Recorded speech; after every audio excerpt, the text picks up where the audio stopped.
if you look at the bloodlines and the people in positions of power, you look at the 1% and less than 1%, they have no empathy, no remorse, no shame, parasites, pathological liars, do whatever it takes to get what they want because they are full-blown expressions of this counterfeit spirit. The bloodlines that control human society today, and many others, of course. Now, the role of these bloodlines is like bloodline in-between, as I call them.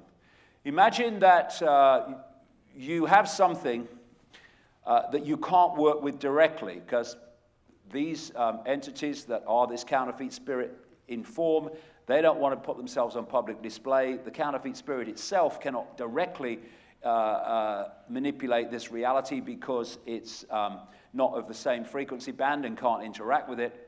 So it's got in-betweeners that represent it, and they can be vehicles for this distortion within human society while looking human. So you have something in a laboratory, say, and you can't work with it directly because they can't work with this reality directly. And so what you do is you stand outside and you put the gloves on and you work inside the sealed tank, and that way you can manipulate inside the tank without actually being in it. And if you take this dynamic, if you take the scientist outside the tank to be this archontic reptilian force, you take the gloves to be these bloodlines manipulating human society, and you take the tank to be our reality, this matrix, then that's the dynamic we're looking at. They are software programs.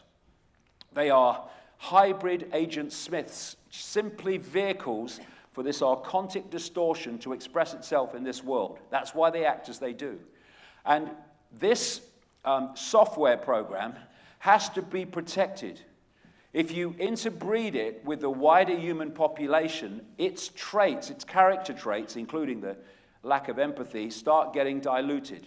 This is where the elite interbreeding with each other comes from, whether it's the royals of old or the royals of today, or whether it's the interbreeding rich and famous families around the world. They're holding this particular software to stop it being diluted in its impact on behavior.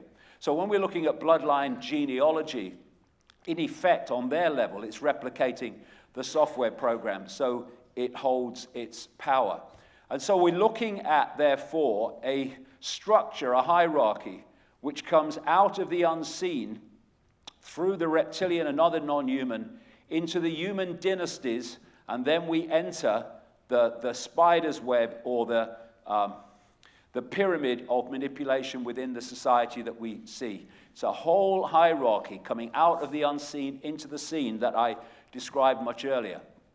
Now, these bloodlines are part human, so that we see them as human, and they're part non-human, and that non-human part connects into this reptilian force, this archontic force, whatever you want to call it.